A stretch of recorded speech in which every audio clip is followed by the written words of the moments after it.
Hi everyone, welcome back to Study IQ channel. आज बात करते हैं रिन की। रिन है register of indigenous habitant of Nagaland. क्या है ये, क्यों से बनाया जा रहा है, क्या इसके क्राइटेरियाज होंगे, इसके साथ में प्रीलिम्स के लिए कुछ इंपॉर्टेंट फैक्चुअल डिटेल्स भी देखेंगे कि नागालैंड में कौन सी इंपॉर्टेंट ट्राइब्स हैं, नागालैंड के कौन से इंपॉर्टेंट फेस्टिवल्स हैं। टॉकिंग अबाउट नागालैंड, जाहिर सी बात है नॉर्थ ईस्टर्न स्टेट से अगर आप नहीं हैं तो बहुत बार बहुत कन्फ्यूजन क्रिएट हो जाता है कि कौन सा स्टेट कहाँ पे है।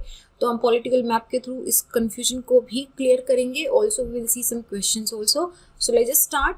मेरा नाम संतोष है। अगर आप मुझसे जुड़ना चाहते हैं तो इंस्टाग्राम या टेलीग्राम पे little_simple_बुद्धा पे सर्च करके आप मुझसे जुड़ सकते हैं। इसके साथ इस वीडियो का PDF भी आपको टेलीग्राम से मिल जाएगा। You can download it from here. Recently RIIN जो हमारा रजिस्टर बनेगा, register for indigenous habitant of Nagaland के लिए, इसके लिए एक मीटिंग बनाई गई थी, एक कमेटी बनाई गई थी, जॉइंट कंसल्टेंट कमेटी। ये जो कमेटी है इसके हेड होंगे Nagaland home commissioner, commissioner Nagaland as member secretary और सेंट्रल नागालैंड ट्राइबल काउंसिल के बहुत सारे representative, eastern Nagaland people organisation के representative as a member on the state level. ये सब इस कमेटी के पार्ट रहेंगे जो रिन पे कंसल्टेशन करेगी। क्वेश्चन ये बनता है कमेटी में मेंबर कौन है, ये इंपॉर्टेंट नहीं है। इंपॉर्टेंट ये है कि रिन है क्या। रिन जो है ये एक रजिस्टर बनाया जाएगा, ये एक मास्टर लिस्ट होगी जितनी भी इंडिजीनियस इनहैबिटेंट है स्टेट नागालैंड के अंदर। जुलाई 2019 में लॉन्च करा गया था।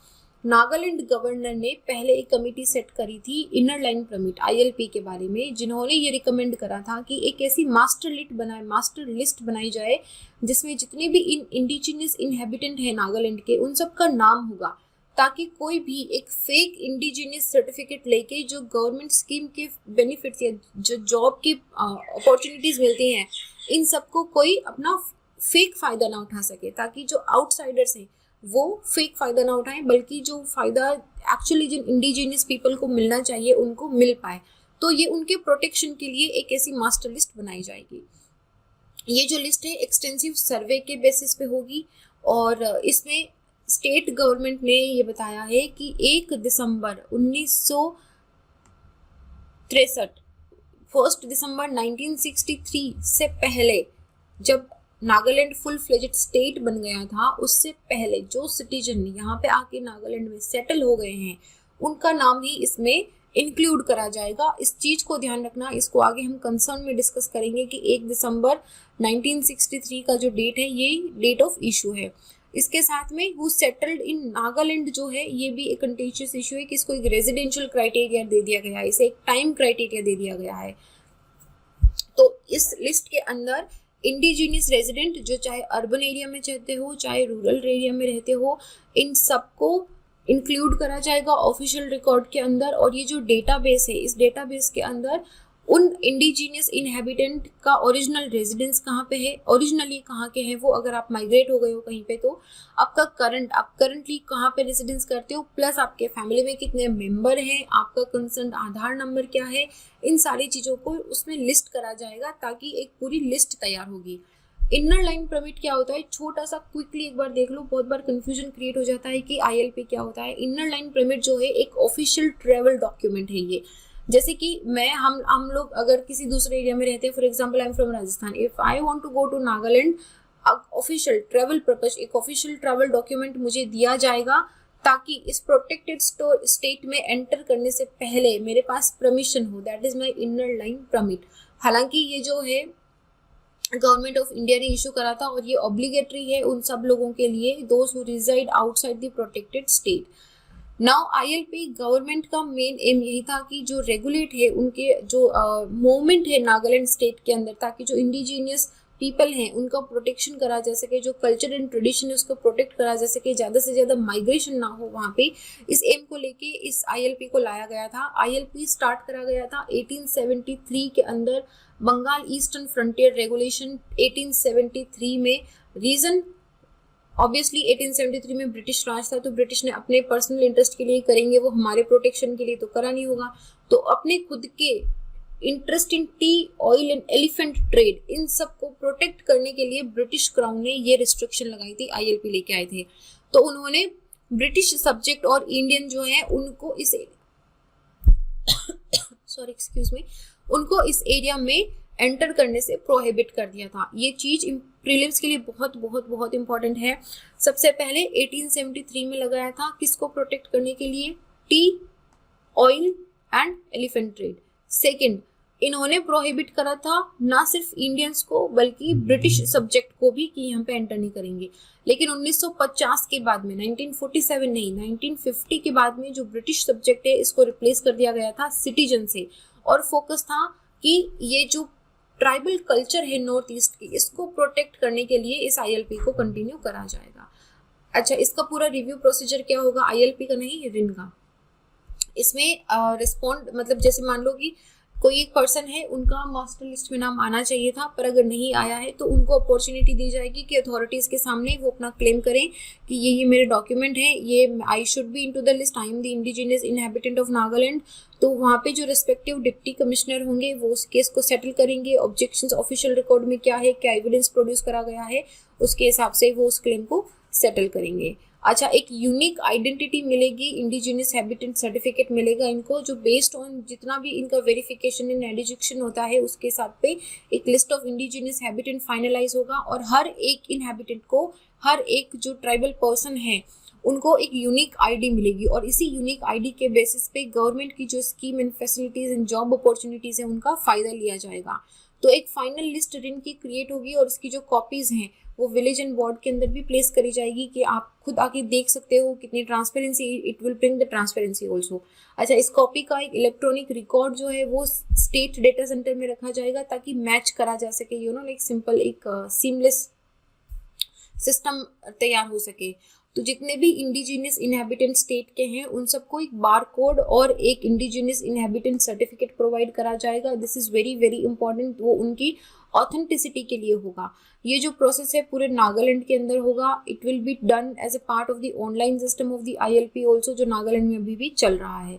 कंसर्न है इसमें दो चीजें मैंने आपको बोली थी, एक नागालैंड ध्यान रखना और एक डेट याद रखना। 1 दिसंबर 1963 बताया गया है, 1 दिसंबर 1963। What about the people who came and settled in Nagaland after 1 December 1963? तो ये एक dreadful consequences दे सकता है if advocate written based on the date, कि अगर आप डेट से पहले आए हो, डेट के बाद में आए हो। सेकंड, ये वो नागाज जो नागालैंड में नहीं रहते हैं उनको एक्सक्लूड कर रहा है। आपको पता होगा नागालैंड की बाउंड्री जो है वो म्यांमार के साथ भी अटैच होती है, और नागालैंड जो नागा पीपल हैं they are spread into both. See I tell you just one personal story. When I went to Nagaland, there is one border area in the Nagaland, वहाँ के जो ट्राइबल के चीफ का घर है, वो चीफ का घर इनका इंडिया और म्यांमार के बॉर्डर के सेंटर पे है, मतलब इंडिया म्यांमार का बॉर्डर उनके घर से निकलता है। और यहाँ पे इस पूरे एरिया के अंदर किसी भी तरह का कोई इतना रिस्ट्रिक्शंस नहीं है, क्योंकि ये पूरी एक ही कम्युनिटी है। तो कुछ नागाज ऐसे भी हैं जो म्यांमार में भी रहते हैं और कुछ हैं जो नागालैंड में रहते हैं, तो वो उनका एक एक्सक्लूजन हो जाएगा। और दूसरा ये है कि कुछ ऐसे नॉन इंडिजीनियस नागाज भी हैं जो एक इलीगल इमिग्रेंट के तौर पे ट्रीट करे जाएंगे, और उनका जो लैंड और प्रॉपर्टी है उनको जब्त कर लिया जाएगा। कोई fresh indigenous inhabitant certificate issue नहीं करा जाएगा एक बार अगर रिन बन गया तो, एक्सेप्ट अगर उसमें इंडिजिनियस इनहेबिटेंट के जो बच्चे बोर्न हो रहे हैं उनके अलावा किसी दूसरे को नहीं दिया जाएगा। इसका मतलब है कि अगर कोई एक्सक्लूड हो गया तो वो एक्सक्लूड हो गया, उसको बाद में वो फैसिलिटी नहीं मिलेगी। तो these are some concerns the Nagas are raising. RIIN जो है ये ऑनलाइन सिस्टम के साथ इंटीग्रेट करा जाएगा इनर लाइन परमिट में, क्योंकि अगर आप इनहेबिटेंट हो तो आपको जाहिर सी बात है अपना बारकोड, अपना यूनिक आईडी दिखा दो, you don't need the permission. But if you are the non inhabitant and you are travelling into the Nagaland तो आपको एक अलग से डॉक्यूमेंट लेके जाना पड़ेगा। तो it will be just like the national register for citizen जो आसाम में बनाया गया था उसका जैसा ही होगा, लेकिन ये बिल्कुल इंडिजीनियस पीपल के लिए होगा वहाँ पे, ताकि जो इलीगल इमिग्रेंट है उसको वीड आउट कर सके और जो ओरिजिनल है वहाँ के, जो ऑथेंटिक पीपल है वहाँ पे उनको लाया जा सके। अच्छा, अभी प्रीलिम्स के लिए थोड़ी सी इन्फॉर्मेशन देख लो नागाज के लिए। ये नागालैंड, मणिपुर और अरुणाचल स्टेट में प्लस म्यांमार के अंदर भी रहते हैं। इनमें जो लिविंग है जनरली ये रिमोट या माउंटेनियस एरिया के अंदर रहते हैं। ये कोई नागा कोई एक सिंगल ट्राइब नहीं है, इसके अंदर काफ़ी सारी ट्राइब है, लेकिन नागा एक एथनिक कम्युनिटी है। इस एथनिक कम्युनिटी के लोग नागालैंड, आसपास के north eastern state plus past के म्यांमार में भी रहते हैं, और ये इंडो मंगोलॉइड फैमिली से बिलोंग करते हैं। छोटी छोटी सी इंफॉर्मेशन है। अच्छा, इसकी ट्राइब्स इंपॉर्टेंट है। 19 मेजर ट्राइब्स हैं। आप बोलोगे 19 कैसे याद रहेगी, सही बात है नहीं याद रहेगी, but there are some important ones, जैसे अंगामीज इंपॉर्टेंट है, चांग्स इंपॉर्टेंट है, कुकीज इंपॉर्टेंट है, कचारीज इंपॉर्टेंट है, वहाँ पे कचारी र्यून्स भी हैं यहाँ पे, माओज, मिक्री, रेंगमाज, सेसाज एंड जिलिंग्स, ये एटलीस्ट एंड चक्केसांग्स, ये एटलीस्ट इंपॉर्टेंट है, इनको ध्यान रख लो। ज़्यादा 19 देखो 2-3 बार पढ़ोगे ना तो एक फ्रंट आइडिया तो वैसे भी हो जाएगा। साथ में इसके कुछ इंपॉर्टेंट फेस्टिवल्स हैं, 4 ही हैं बहुत इंपॉर्टेंट फेस्टिवल, उनको ध्यान रखना है। एक है सेकरनी, माउत्सू, तोकोमांग एंड तुलूनी, इन 4 फेस्टिवल्स को ध्यान रखना, ये नागालैंड के बहुत इंपॉर्टेंट मेजर फेस्टिवल्स हैं। अच्छा, ये इंपॉर्टेंट इंफॉर्मेशन प्रीलिम्स के लिए हमने स्पेसिफिकली रखी है। Since the prelims is coming, तो हम कोशिश करेंगे कि जितने भी वीडियोस हम करेंगे उसमें किसी ना किसी तरह का प्रीलिम्स रिलेटेड रखेंगे। और ये मैप इज़ वेरी इंपॉर्टेंट, क्योंकि ये बहुत कॉम्प्लिकेटेड सा दिखता है हमको, क्योंकि हम I am telling because I live in the north western area, हो सकता है कि आप में से भी बहुत सारे लोग इसी एरिया में रहते हो, तो ये थोड़ा सा हमको अंडरस्टैंड करने में कॉम्प्लेक्स रहता है। तो अंडरस्टैंड दिस। एक तो सबसे इंपॉर्टेंट यहाँ से हमारी निकलती है, नॉट यहाँ से हमारी निकलती है ट्रॉपिक ऑफ कैंसर। ओके, इसको ध्यान रखना है, मिजोरम से निकलती है ये। ओके, अभी ध्यान रखो कि कहाँ पे, सबसे ऊपर अरुणाचल प्रदेश है, और ये जो पूरा ब्रह्मपुत्र का फ्लड प्लेन है ये है आसाम का एरिया। बांग्लादेश और आसाम के बीच में सैंडविच्ड है मेघालय, जहाँ पे गारो, खासी और जंतिया की हमारी हिल्स पाई जाती हैं। आसाम का एरिया बिल्कुल नीचे तक स्ट्रेच होता है। त्रिपुरा जो है ये बांग्लादेश और आसाम और मिजोरम के पास में है। नीचे की ये 4 स्टेट याद रखो आप, नीचे की 4 स्टेट्स में सबसे नीचे मिजोरम जो है ये बिल्कुल एकदम यहाँ तक है, त्रिपुरा इधर है, मिजोरम, मणिपुर और नागालैंड, ये 3 स्टेट याद रखने हैं आपको यहाँ पे। बाकी तो इतना इजीली याद रह जाता है। जैसे अगर आपको बोला जाए कि आपको इम्फाल से, अगर आपको इम्फाल से वेस्ट बंगाल पहुंचना है, जैसे एक क्वेश्चन आ भी चुका है, तो आप कैसे पहुंचोगे, तो हम क्या करेंगे, नियरेस्ट में इम्फाल से हम आसाम जाएंगे, आसाम से हम सीधा वेस्ट बंगाल में पहुंच जाएंगे, तो हमको एक ही स्टेट कवर करना पड़ा। सिमिलरली अगर आपको पूछा जाए कि आप अगरतला से कैसे जाओगे, तो अगरतला से हम क्या जाएंगे, आसाम, मतलब यू शुड रिमेंबर कि कौन सा कहाँ लोकेटेड है। So just have a look at this, इस एरिया को पर्टिकुलरली थोड़ा सा फोकस देना है। ओके, बिना क्वेश्चन के नहीं छोड़ेंगे। I have 2 questions for you. First, Nagaland को इंडियन कॉन्स्टिट्यूशन के अंदर एक स्पेशल प्रोविजन मिला हुआ है। You have to tell me कि कौन से आर्टिकल के अंदर वो स्पेशल प्रोविजन है। आर्टिकल 230, 223A, 294, 371A या 278, इनमें कौन सा article special provision for Nagaland देता है। Question number 1। क्वेश्चन नंबर 2, एक नेशनल पार्क है इनांत की, ये कहाँ पे लोकेटेड है, इंतांकी बोलते हैं इसको। इंतांकी नेशनल पार्क कहाँ पे लोकेटेड है, मणिपुर, सिक्किम, नागालैंड, असम। अगर आप एक झूठा गेस लगा रहे हो कि मैम नागालैंड पढ़ा रही है तो नागालैंड आंसर होगा, फिर से सोच लो एक बार, हो सकता है गलत हो, it might be tricky also. So this is a question for you, do write in the comment section answer 1 and answer 2 क्या है। And this is it. इस वीडियो का PDF टेलीग्राम से डाउनलोड कर लेना। If you want to contact me, just drop me a text on Instagram, little_simple_buddha, and I'll see you guys in the next video. Till then, be happy. Jai Hind.